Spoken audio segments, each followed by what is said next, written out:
O presidente da República, Luiz Inácio Lula da Silva, vem fazendo duras críticas à atuação do Banco Central, mais especificamente ao presidente da instituição, Roberto Campos Neto.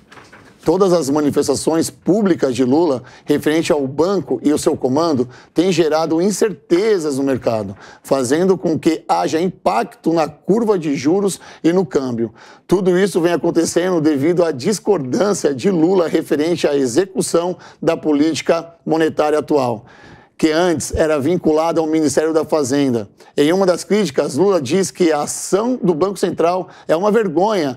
Entre aspas, é uma vergonha esse aumento de juros e a explicação que eles deram para a sociedade brasileira. Fecho aspas.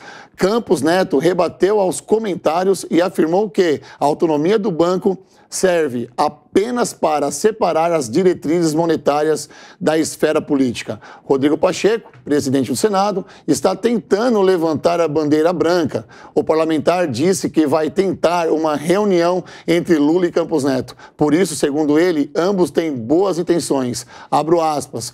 Quando homens... eu gosto dessa frase. Eu li isso antes, eu gosto muito dessa frase. Eu vou abrir aspas.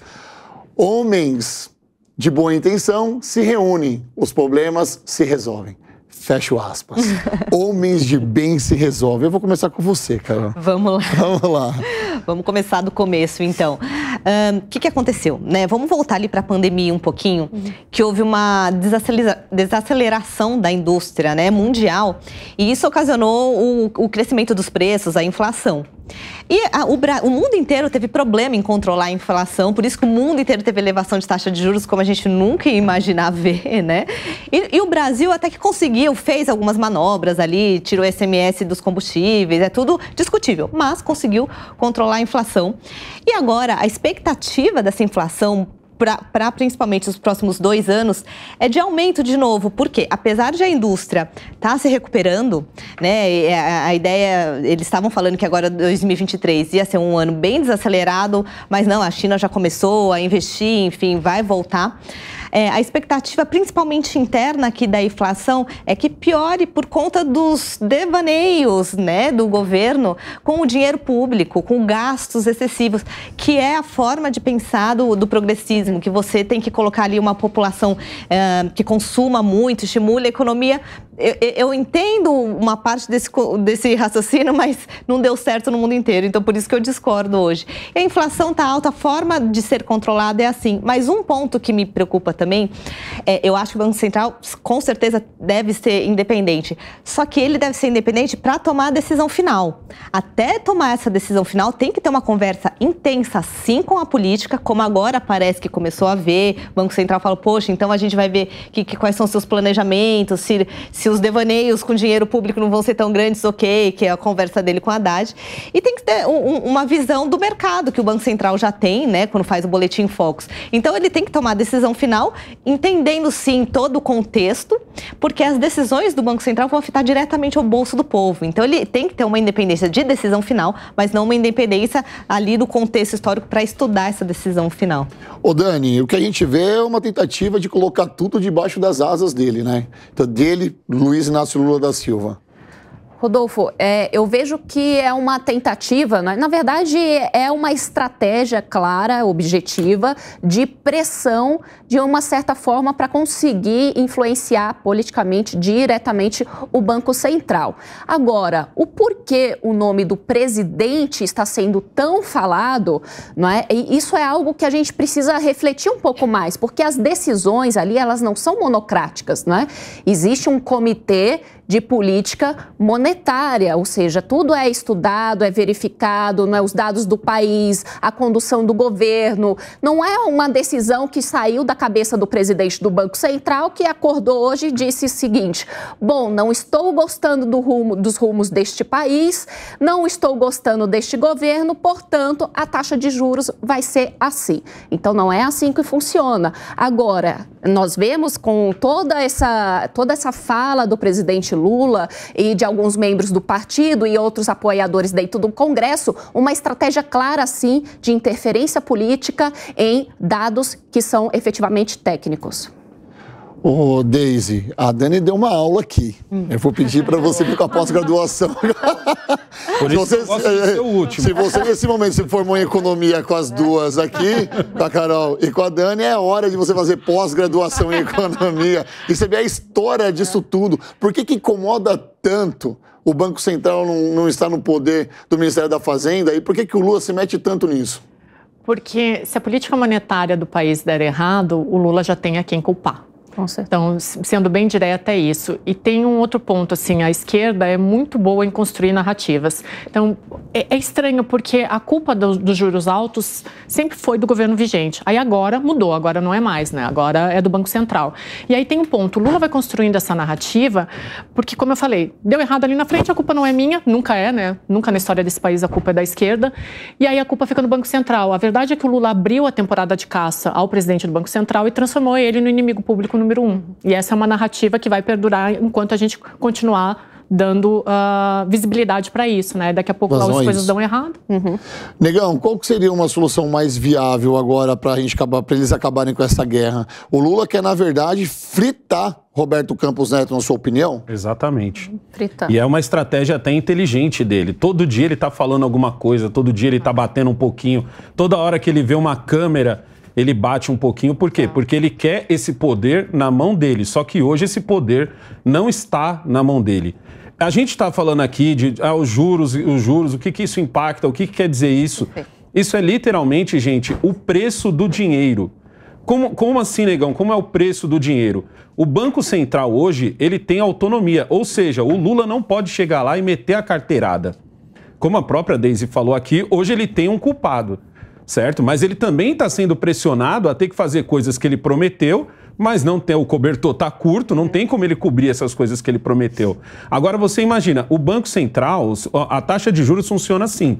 Aí vamos aproveitar aqui as economistas. Por favor, peguem sua caderneta agora, que o Negão vai te dar uma aula. Como ele entendeu a economia do país. Vamos supor que você é um agiota, você empresta dinheiro. Aí vem uma pessoa para você e te pede dinheiro emprestado. Só que você conhece o histórico dessa pessoa.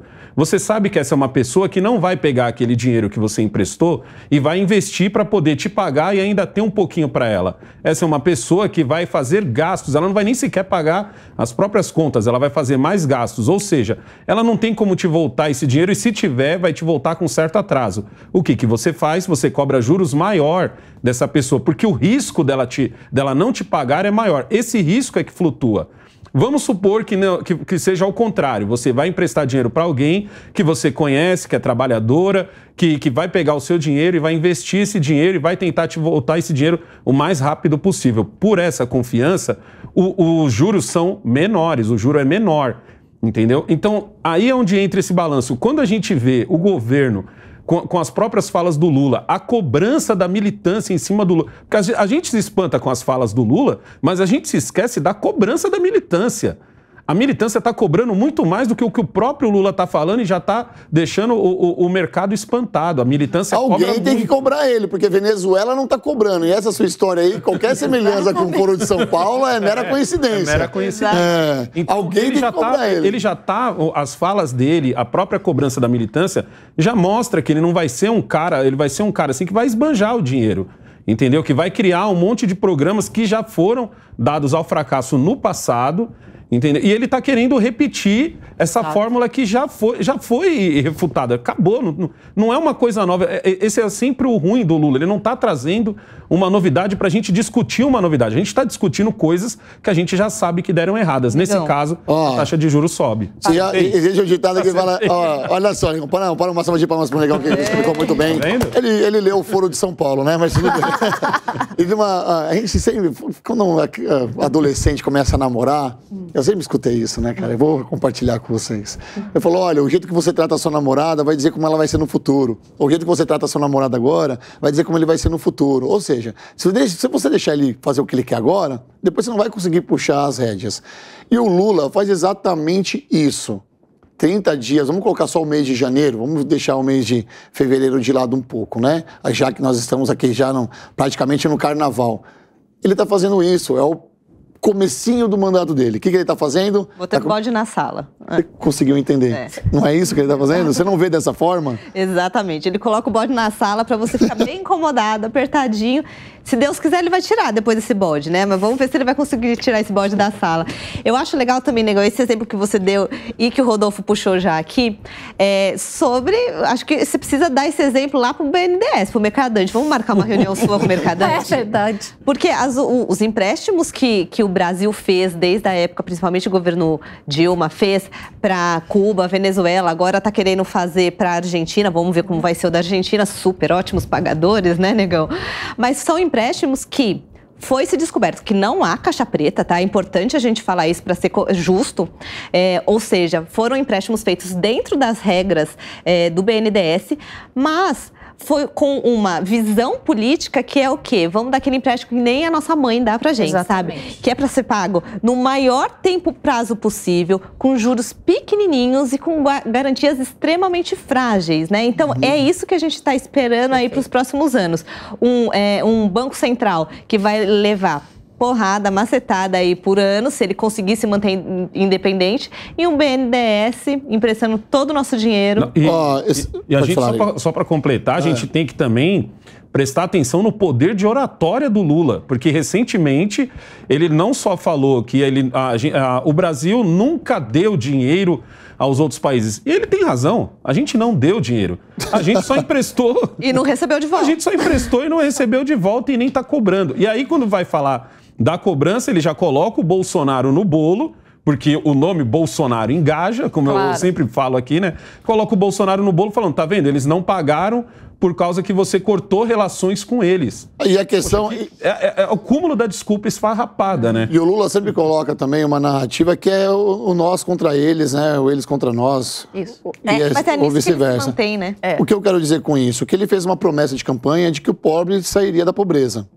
E a dona Maria, quando vai comprar uma geladeira, que ela vai pagar R$1.000, quando ela vai ver a taxa de juros, ela fala, nossa, mas eu vou pagar R$1.800, eu vou comprar quase 2 geladeiras por isso. Exato. O pobre, quando vai comprar um carro, no caso, vai comprar em 36 meses, vai ver a taxa de juros, dá para comprar 2 carros. Ele não vai conseguir cumprir o que ele prometeu, porque a grande massa... que ainda não está cobrando, tá? A militância, como o Negão falou, está cobrando ele. Mas a massa ainda não. Ainda não. A massa está batendo palmas, no plural. E o que acontece? O Roberto... Olha, estou íntimo do Roberto Campos, né? Robertão.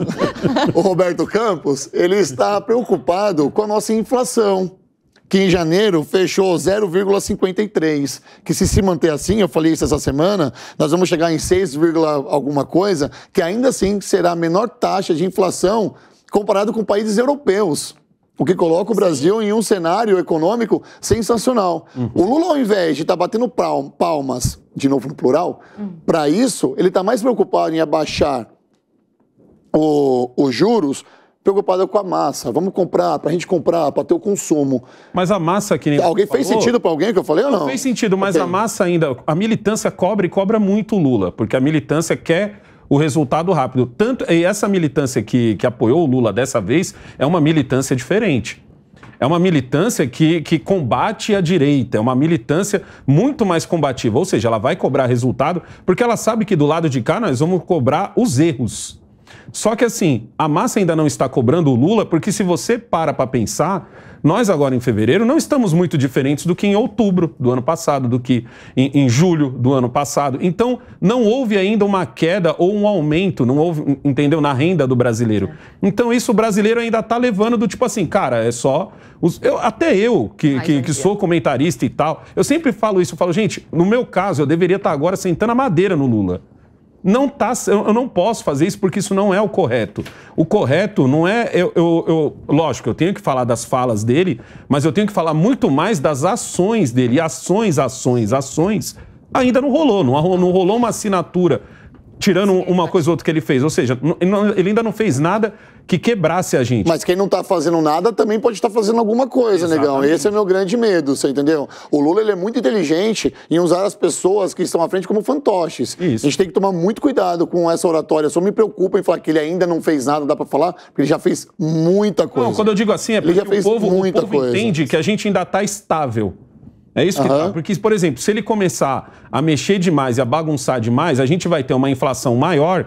E aí aqueles R$50 que eu tanto reclamei no governo Bolsonaro, que eu falava, gente, é inaceitável que você entre com R$50 e saia com 2 sacolas. É inaceitável que um leite custe R$4,50. O leite continua custando R$4,50. Só que no momento em que começar a mexer na inflação e o leite pular para 7...